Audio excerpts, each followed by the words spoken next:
Welcome back, everyone. This is part two of the position rankings for the all the top 5 prospects in baseball.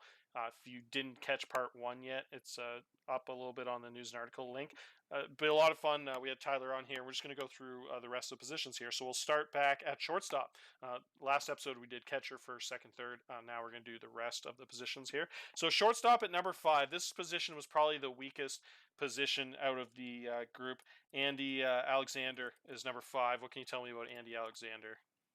Yeah, probably the weakest, a bit of an understatement. It's a little bit of a wasteland at shortstop in the minors. So, Alexander's good, right? There's a very limited number of guys who have that kind of 65 range threshold that's required in order to be a shortstop. And the 70 range on Alexander is nice, especially as a fifth round pick in this draft, a college, a very well developed guy, 6'5" too. So he's a good athlete. You like that as a pick a lot. Came in pretty much straight away into actually dominated rookie ball real quick, then got the promotion up to A and was really good there to wrap the season. So at worst, he's going to be a really effective minor league contributor throughout his career. At best, he's a good, especially as a left-handed hitter, a good bench bat, utility guy, can play all over the place. So good, solid player. Yeah, pretty nice to have a 50i in your draft here. That's pretty advanced. Next up, we have Alan Mehaffey. This guy was probably the best performer in the entire minor leagues this season for his level. The guy had 6.7 WAR, which is outrageous, about as high as it gets there for an individual season. The minors only 129 games. The guy crushed the baseball. This guy's a really cool story. If you look at his development, he was a 30-40 I guy a couple years ago with 25 currents and the other stuff. So still looks like he's pretty far off being a solid major league bat, but it's somewhat playable with having good defense. He still doesn't even. That's how like limited the shortstop group is. It still is barely a major league player, maybe like more of a AAA guy. But the way he's trending up and the way he played this well in the minors, I'd have to imagine with the currents all being pretty high, he might just if he just gets a bit better. I think like Tyler, if he get to like 40, maybe 5 more power, 5 more contact, I think he could probably be a guy that contribute to major league level. But we just kind of like to throw him on here with that crazy 6.7 WAR he had. Yeah, I mean, probably the most WAR I've seen at a level for a guy who didn't earn a promotion throughout the year. Like you said, cool rise from a guy just a year and a half ago in 2031, a 20th round pick by the Yankees there. So obviously he's going to be a good minor league contributor. Actually put together a really nice um, Arizona Fall League season that just wrapped up too. Hit the ball, well enough to play a premier position like shortstop. Posted 1.4 WAR in 32 games there. So the regular season was no fluke. He's a solid player, and kind of like Alexander before, at worst, really good minor league contributor throughout his career. At best, he's probably a good utility guy for a major league team. Yeah, that's pretty insane. 8.1 WAR if you combine the fall league and the regular season there, so that's pretty impressive for sure. What a what an interesting year. Next up, we have Jeff Dahl. Jeff Dahl is in our top 3 at shortstops.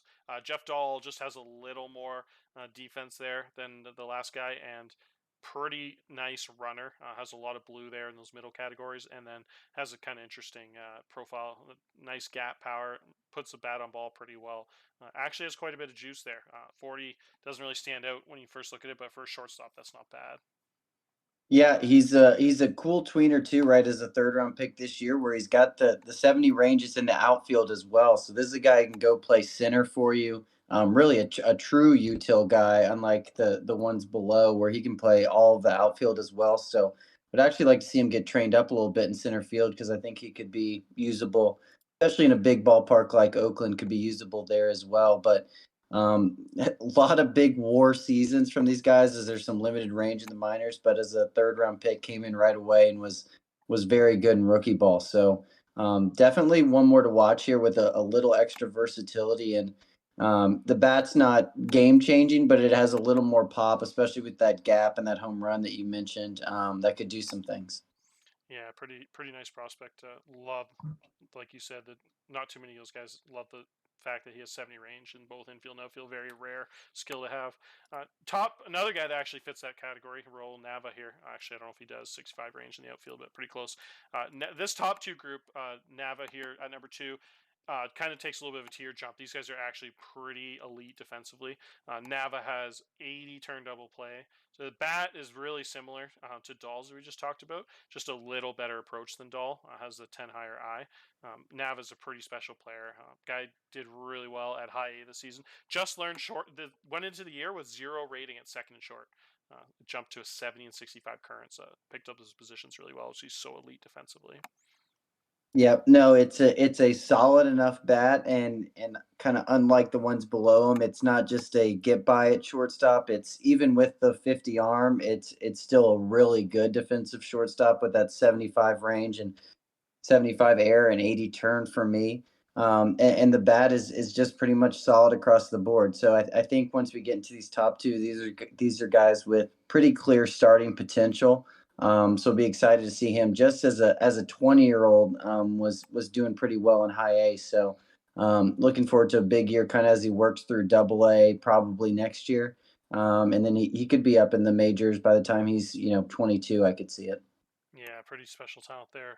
And also, like we mentioned, play a little pretty high level center field, which is nice. Number 1, we have Bobby Orr. Love the name, hockey legend there. This guy is pretty different than all the other guys we talked about. Quite a bit more gap power and avoid K. The bat on ball and the ability to hit singles and doubles is really good. He does have the very low home run and eye, but to have that much defense, pretty good runner with that much bat on ball, able to hit like 30, 35 doubles a year is pretty impressive. Yeah, really the only guy here with a bat that'll, cause you a bit of concern in the lineup. He could be especially against lefties as a right-handed bat, could be a 1-2 hitter. I could see at his peak with that good contact and avoid K ability. Good enough at shortstop, especially with what we've seen in the minors throughout about the lack of guys with that range. So, he's probably pretty close. He's pretty far along in his development, just a little bit to go on the contact and avoid side, but everything else is pretty close to there for me. So had a good year, struggled a bit in the fall league looking at his numbers, but expecting him to take some jumps and be a guy who could be the starting shortstop for the Mariners soon. Yeah, should have a pretty good situation there as they don't have a long-term shortstop in the pro level right now. Next up, we have left field. We actually have my guy here, CJ Lavigne. Had a pretty nice season. I liked him a lot out of college as a center fielder. Unfortunately, he lost a little bit of defense since the draft. He still could probably survive there, but he looks like he's transitioned more of a corner guy. The bat isn't quite at the level you'd want a corner bat to be at the major league level. Like, it's solid, but I think at left field you want more of like a 60 power guy. But kind of makes up for it by being really like solid at everything else he does. And it's a good fit in my stadium at right field because I have the biggest left field in baseball now. The way I did my stadium changes to copy what they did in real life, the left field's huge in Baltimore now. So you kind of want like almost like a second center fielder there, and so he has that kind of fringe center field ability. So I think that'll be kind of a nice fit having a 60 contact, 60 range guy there for me. Pretty big year and dominated the Arizona Fall League. Yeah, not like the crazy elite bat you'd love at a corner outfield spot, but he is a plus defender in left field, which you love, and especially if that home run power continues to creep up to the 55 that I have for him. It's a really good bat. Like you mentioned, just went on and led the Arizona Fall League in WAR. So the guy's clearly kind of getting towards his peak in terms of abilities. Probably just needs just a touch more seasoning as he's just a little bit off his potentials in some places. But this is definitely a guy we could see up in 2033 at some point. Yeah, I love the mentals too. The 4 greens is pretty rare. It looks like he's like a captain type for sure. With the I guess he doesn't have high leadership actually, but as good and everything else. So pretty nice. I love those guys with the really good mentals. They're good team players. Next up, we have your guy, Bobby Alicea. Bobby is a really interesting player. Can play a few different spots. I know he can get by at first, second, and left field. What do you like most about Bobby? A switch hitter. Yeah, right. Switch hitter. It's a dynamic bat. It probably does end up suiting best for first base, left field. But if he just that arm gave me just 5 more, I would play him at second base without worrying. He's a little reverse platoony where he's better against righties than he is against, or better against lefties, I should say, than he is against righties. But it's a pretty dynamic bat, a lot like Lavigne, who we just touched on. A lot of similarities in their bat profiles. Yeah. They just have a little bit both to go on the contact and the home run power side, and they're going to be there. But a guy that has some ability to play in some other places, not quite the defender Lavigne, well, not near the defender Lavigne is in left field, but can get it done out there. And we'll see. He's still a little bit away for me, especially it's a tough outfield to crack for me. But if he could learn a little more infield skills, he could be my second baseman pretty soon. Yeah, a lot of similarities to Evan White there. Both guys have pretty nice bats with the ability to play a pretty high level first base or pretty solid left field there. So kind of a nice comparison, I think. Next up, we have Luis Diaz. This is where it gets really interesting. This is the first of 3 Cleveland Spiders we have on these outfield rankings, as we'll get into in a bit. Luis Diaz is the first one. This guy is really interesting. What can you tell me about this profile? Yeah, it's wild, right? Yeah, I have to give you credit denoting him Walmart Juan Soto, which it basically is with this just elite eye he has. The ability to get on base is absurd. It makes sense as we get through these guys. The Spiders been shopping Carmouche and Capelli. They tried at the deadline. I just saw them on their block again. So, they're trying to make room for these guys that they have close to ready. His numbers in Double A this year, like could barely hit over 200, but that on base percentage creeping up near 400 with the amount of walks he's drawing. I know it's even crazier against righties where he just draws walks and hits for pop like it's his job. So a good defender in left field as well, can play some first base, but with the Spiders awful crowded at those corner spots, it's going to be interesting to see where him and these next 2 we get to for them are going to find any playing time. Yeah, it's just show on the screen. Tyler talked about there. The splits are one of the funniest things I've ever seen. Guy hit 194 against righties this season, but his on base percentage was 415. So it was over 200 and like 30 points higher on base than his batting average. The home runs were pretty awesome. The biggest one that stands out to me, he struck out 34% of the time against righties and walked 27% of the time. So he essentially either got to the end of the count, a full like a 3-2 type count, probably a million times, either walked or struck out almost 60, well, actually over 60% of the time, just outrageous. So he's actually only like getting outs or hits by contact 40% of the time. So just an absolute nightmare for low stamina pitchers to go against. The guy's just going to eat like 5 pitch at bats all the time. One of the rare, very rare guys that hovers around the 4.8, 4.9 pitch per plate appearances. So absolutely hilarious profile that should be a really nice platoon guy as a lefty bat out there. Next up is his teammate, not yet, but a teammate in the organization, Sidney Hendrix. Hendrix a little bit younger, 21 years old. Guy has a really talented overall profile. Yeah, this is a guy who, if I pictured him in real life, you would think would be regarded as a very elite prospect. He's a really good athlete, and at 6'5", 195, it's a frame that you have to like too. The power needs to come along for him to kind of truly be deserving of a corner outfield spot. With the 65 range, maybe you get away with him in center, but I wouldn't love it with the other defensive skills he has there. He doesn't grade out great in that position, but started him in low A this year. He came over from the Rays in the Wolverton trade in the offseason. Absolutely dominated there. Then gets up to A ball and was pretty good there as well. So good athlete, good contact abilities. Has shown a good ability to hit at least pop in terms of doubles and triples. The thing for him is going to be how that home run power comes along if he can truly hold down a corner spot.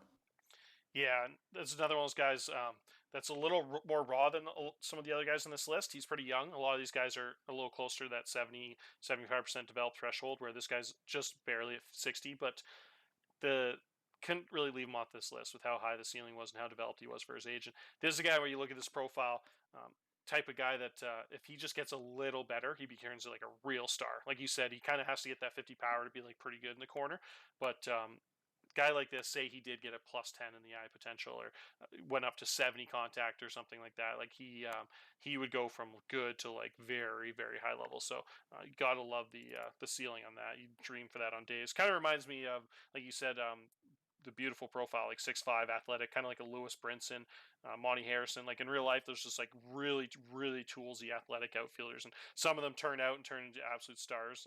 Some of them don't. Like good example of that is like Zimmer on the Blue Jays. When he was a prospect, he was like very high level regarded, and ended up just not being able to hit, and hit like 120 for the Jays this year in real life. It was a nightmare to watch. Still a good defender, but yeah, you get those big body athletic guys, and you can dream on them for sure. Next up, we have Jose Murillo. This guy comes out quite a bit different than these other guys we've talked about in this list. This guy has kind of the opposite profile, Luis Diaz, who we talked about. Luis Diaz had the ADI with the lower contact and power. This guy, the opposite side of that spectrum. Pretty monstrous profile. We put him out here at left field, probably a little more of a first base DH, but he could definitely survive in left field with how elite the bat is. Yeah, it's this is definitely a projectable one where there's a ton of things to like about him. You know, former top 5 overall pick for the Outlaws here. Just on the very peripheral side, he's already a fan favorite and he's durable, so he checks 2 boxes in those departments. But grades out as 70 power potential for me with 65 contact potential. I mean, that's a scary, scary bat. The real big issue is he didn't really take a step forward in high A this year.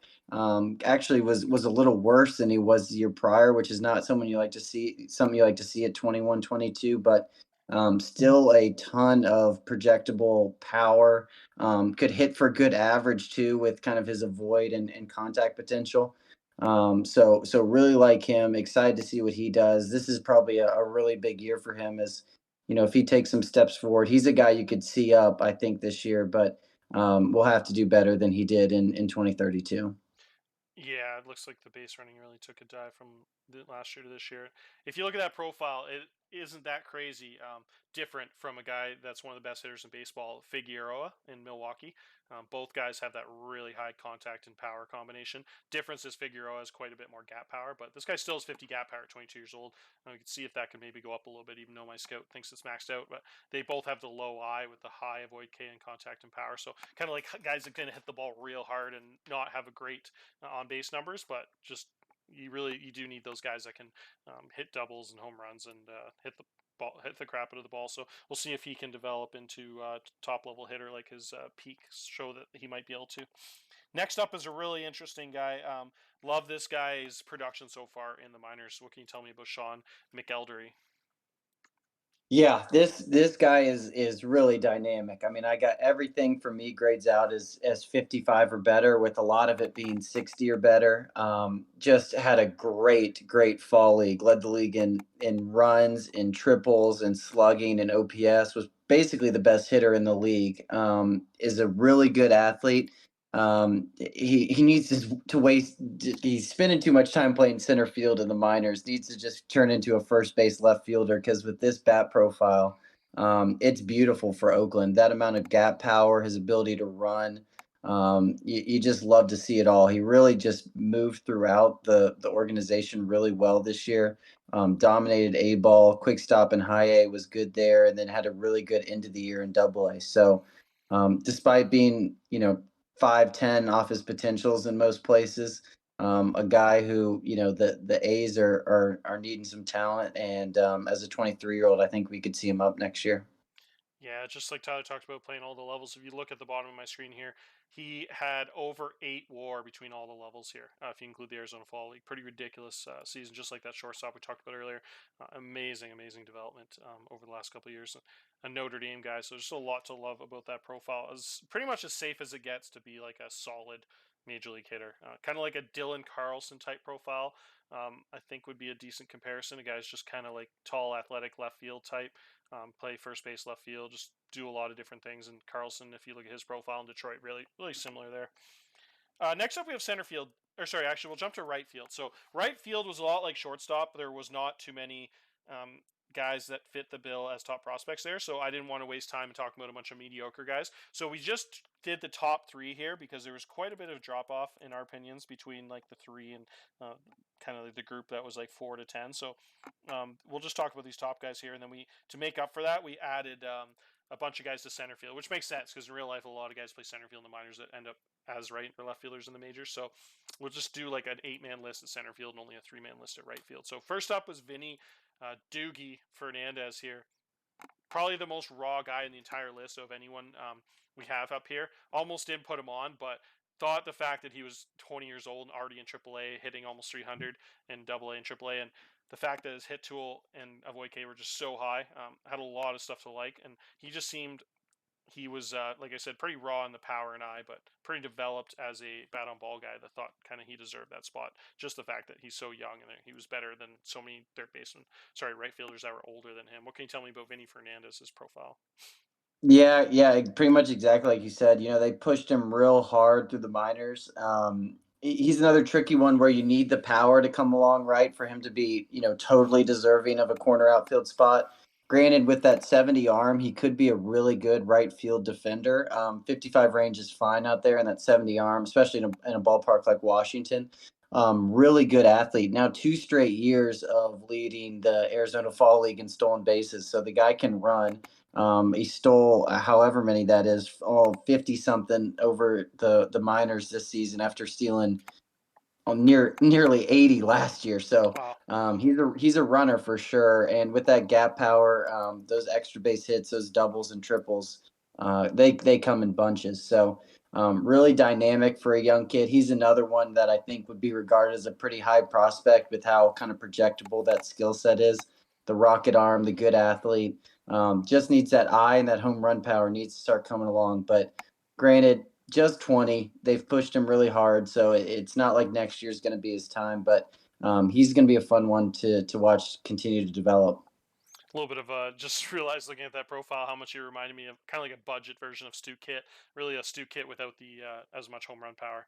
But yeah, a lot of similarities there, both the kind of like corner outfield guys at elite running, don't quite have the range for center field, but yeah, a lot. Love the fact if you can have 70 contact at his peak and steal 30, 40 base a year, that's a pretty nasty combination, kind of like one of those old school leadoff hitters. All right, next up we have a guy that I know you've mentioned in the past in your article. This guy is yet another one of a long line of Pittsburgh outfielders. What can you tell me about the profile of Daniel Contreras? Yeah, he's an interesting one because he's kind of like an undersized switch hitting corner outfield guy, but he's a very good defender and he's got pop with 55 for me in home run power and 60 gap. He's a good personality and he's durable. Really seems like the perfect fourth outfielder to me. Especially with the contract that we just saw signed with, how hamstrung they may be with, with keeping Pacheco around. Guys like this are going to be super vital. He's going to be going into next year as a 25-year-old, basically pretty close to maxed out in his abilities. So think this is a guy that could have a chance at starting sooner rather than later, but at worst, really dynamic option off the bench. Ability to hit against both sides. He's pretty split evenly against both. Play good defense. Could fill in center if you were desperate for it. So like him a lot. Excited to see what he does in the majors. Yeah, not too many guys on this list with 60 power and 60 eye, so probably a really plus defense, almost able to get by at center. So pretty nice skill set he has. Next up, we have number 1 on the list for corner outfield so far as a right fielder here. We got Chris Thomas. Chris Thomas has some major power. Chris Thomas is a guy that was drafted out of Clemson. There's 3 first-round picks out of Clemson that won draft all in the outfield, which is like one of the cooler things I've seen. This guy is looking like the most developed out of the 3. 70 outfield arm, high work ethic, a lot of stuff to like about this profile. Yeah, ton to like. Good personality too, and it just adds to the issue the Spiders are facing at corner outfield. I mean, this guy is looking just needs a little bit to go in the contact, but he's looking really ready to go. He just led the fall league in home runs. Him and Diaz were just a terror in AA for that Akron team this year. They were so good together, and he's ready to go. So they're facing a little bit of a tough roster crunch at those spots. Will be interesting to see where those Spiders are active this season. But with Hendrix, with Thomas, with Diaz. Those are some big, fun outfielders to watch. So, like it a lot. Excited to see some kind of different profiles for each and how they work out. But Thomas looks the most ready to go out of the group for sure. Yeah, that's what's so cool. Like you just said, the different profiles. Thomas has the low eye, but very high bat on ball skills and big time power and big arm. And the Diaz kind of the opposite, kind of mediocre contact and power and big eye, which is Thomas's one weakness. So both lefty bats, but very different. And then yeah, you get Sidney Hendrix, who's the opposite, as a righty bat with high contact. So it's really cool. They all bring different things to the table. So I think those guys all play really well to each other. Could be 3 of the 4 outfielders on that roster in a couple of years there. And then they just need to find a center fielder, or maybe even Hendricks could play center field. Who knows? But absolutely love that core, and so excited to see what ends up becoming of that. Whether he trades them or holds on to them, so many different options. But really cool to have 3 guys that are all pretty developed and pretty close to major league level on the same roster there. Pretty cool thing. Jimmy Kennedy is the next up. We're jumping into our center fielders now. These center fielders are so good. It was the only position we wanted to add extra to. Everyone else we did like pretty much 5 players for the most part. The center fielders were just way too good. There was a few guys we just wanted to throw on this list because number 7, 6, 7, 8 were all so nasty. Jimmy Kennedy, I thought deserves a spot on this list for sure. What can you tell me about that big time profile? Yeah, Kennedy's a fun one. Really took a huge step forward in high A this year after scuffling a bit out of the gates in his initial season after being a second round pick in 2031. Really hits righties hard. Has a really nice profile from the left side against righties. He's one of those guys who maybe as a major leaguer ends up shifting to be a really a Gold Glove caliber right fielder with that gigantic arm in right field and the good range. So can easily play center, obviously, but could be an elite defender in right field. The good eye, the good bat on ball skills. He's a good athlete, really about as polished and well rounded as they come. Maybe could do with a little more home run power, but really dynamic bat and a good player for the Angels to have coming up. Yeah, it's such I love to see those well-rounded profiles. And again, I think I mentioned earlier with Hendricks, a guy like this that's kind of good at everything. They just have such a high sky high potential because all it takes is a little bit, like not even a TCR, but just a little bit of development. And say he gets to all those peaks in a year or two, and you get a random +5 or +10 power, or his range goes up from 65 to 70. All of a sudden, you're talking about them in like the elite category. So that's why you just have to love a guy that's good at everything because they're just so close to being like they're already a solid player, but then they have that rare potential to be like in that top group. So really overall awesome profile there. Another guy who fits kind of the bill, very similar in a lot of aspects, is Dan Belk. Not quite as developed, but he has big time potential and he's really good at a few different things. What can you tell me about Belk's profile? The year he had in the minors was pretty exceptional. Yeah, unbelievable season, right? 20 triples as a as a draft pick this year, as 20 triples in rookie ball. That's almost 40 extra base hits in 70 games coming straight out. 4.2 WAR in 70 games. Absurd for a draft pick. He's another guy, just mashes righties from the left side. That gap power is going to play up so well in a stadium like Oakland. And couple that with 70 range for my scout, it's going to make him a good center field defender. The rest of the profile is just solid, so you just need that to come along. And as he develops in the minors, 15-ish or so off all his other potentials. So he's going to take some time, but he has the tools that'll play great for them in center field, and it'll be interesting to watch him. Yeah, just pretty monstrous 5 tool player there. 70 range, 70 speed, has the ability to hit the home run, hit for contact, ton of gap powers. Just yeah, guy you can dream on for sure. Those middle field guys with big bats like that are pretty exciting players. Next up, we have Mike Wright. This guy is a really interesting profile. What really jumps out at you is how bad the contact and avoid K are, but he has pretty much everything else you look for, and it's just so rare to have a center fielder with 70 range and 60 power that you almost just have to, even though he's way riskier than everybody else in this list, the odds of him turning out, I'd probably put it about 25% to be honest. But if he does get to 40 contact, this guy is going to be a weapon. Yeah, ton of boomer bust potential here. Like you mentioned, 60 power and 70 range is great. Needs to it's tricky with especially the bad personality too to watch how that's going to come along. But was really dynamic in A ball. Showed his ability to hit for power, steal bases, have extra base hits. Can do it all. So needs to avoid striking out all the time, which he has some issues with at the moment. But if that just got a few jumps there on the exterior contact and avoid K side, could be a really dynamic option. So I'm with you. It seems like a low chance that he pans out, but if he does, he could be a really fun one.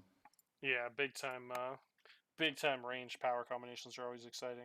Next up is one of my favorite players. He happens to be in your organization, Josh MacKenzie. You can talk about the progression of him. He is a pretty Yep. rare combination of defense, and I absolutely love those two peaks there. 75 and 60 is pretty ridiculous. I think my scout's even a little higher than him than yours, but a really, really good player. Yeah, no, I like hearing that 5 extra I that you have that I don't have. But yeah, the 5 uptick in range that he got from the draft until now was great. I drafted him as a 70 range guy and loved it then, and 75 range turns him into a really, maybe not quite Gold Glove caliber, but definitely a top end defensive center fielder as well. You couple that with, if he gets around to his 50 home run power, he can hit for some pop too. Was okay, had some success in rookie ball as he should as a college draftee, and then was good in low A too this year. So like to see that in the bat play out of the gate. 11 triples, so like seeing that. But well-rounded, good athlete, good defender, just basically about as solid as you could ask for in center field. Yeah, it's 75 is so special.